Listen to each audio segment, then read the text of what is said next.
Hi everybody, my name is Charlotte Wenner and I'm a representative for the World Summit and an organizer at Moving Forward RBE Learning Network. There was so much positive response from my last video, I thought that I would make another one and talk today about some of the frequently asked questions we get here at the World Summit.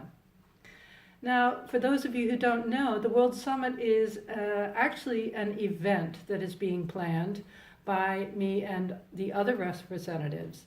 And this event is aimed at bringing delegates from all the groups around the world who are at this moment working for social change.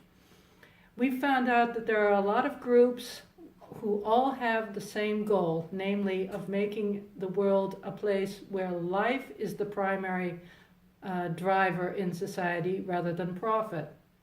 But if we just work individually, we won't be able to make the change as quickly as if we get together and work out a plan that we all can agree on.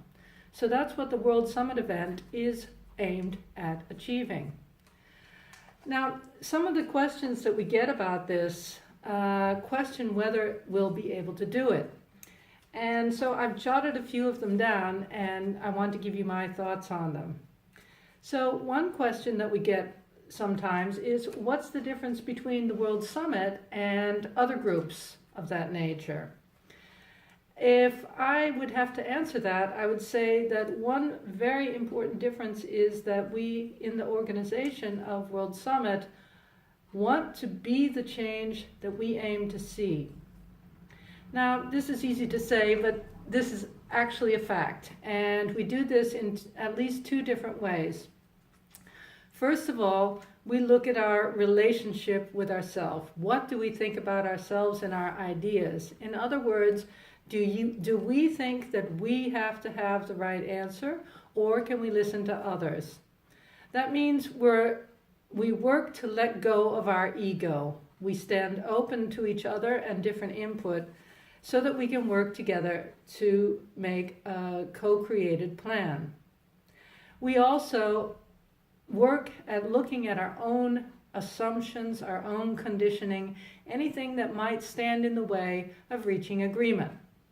And that's one of the ways we are being the change we want to see. The other way we do that is in our interpersonal relationships with each other and with others. We aim at nonviolent communication and lack of violence in all ways.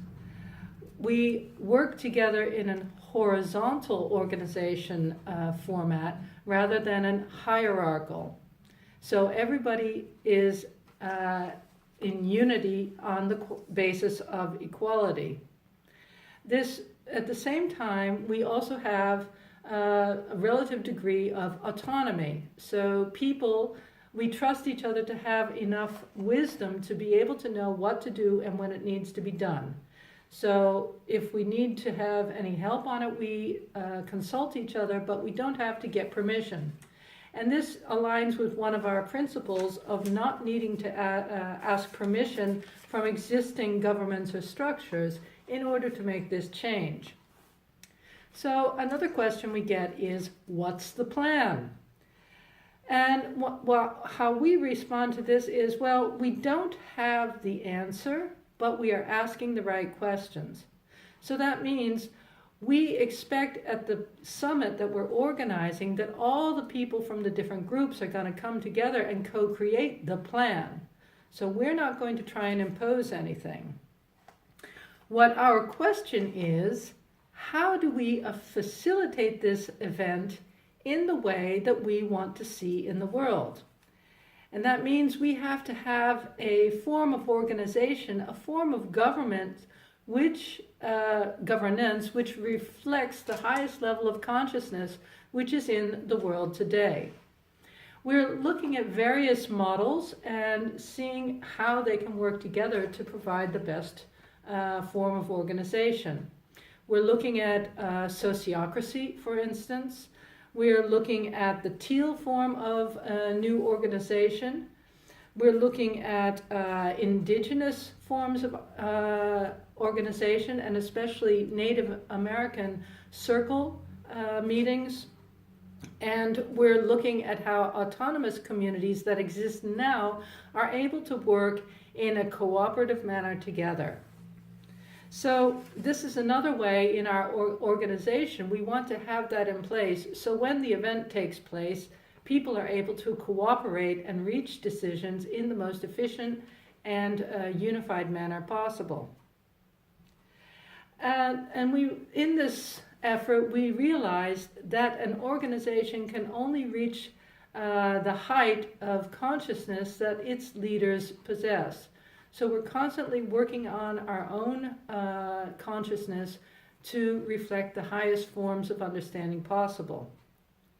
Leadership rotates in our organization, and that means that everybody is always committed to improving their own understanding and their own form of consciousness. Our organization is based on trust, not control. And it's based on support of each other instead of competition. So some people might ask, isn't your plan some kind of utopia? What about human nature? Well, a utopia is something that people dream about but doesn't actually exist. By being the change that we want to see, we are establishing it as a fact, as something which exists. And that means that it's no longer utopia. And if we, in doing this, can overcome or work with our human nature, if we can reflect the highest form of human nature which is possible, then that means that other people can do it too. Yes, what we can do, other people can do too.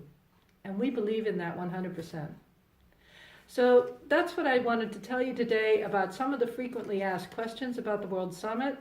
If you want to get involved, please get in touch with us to open up a World Summit free cafe. This is the most easy way you can support spreading the information in wherever you are. And stay in contact.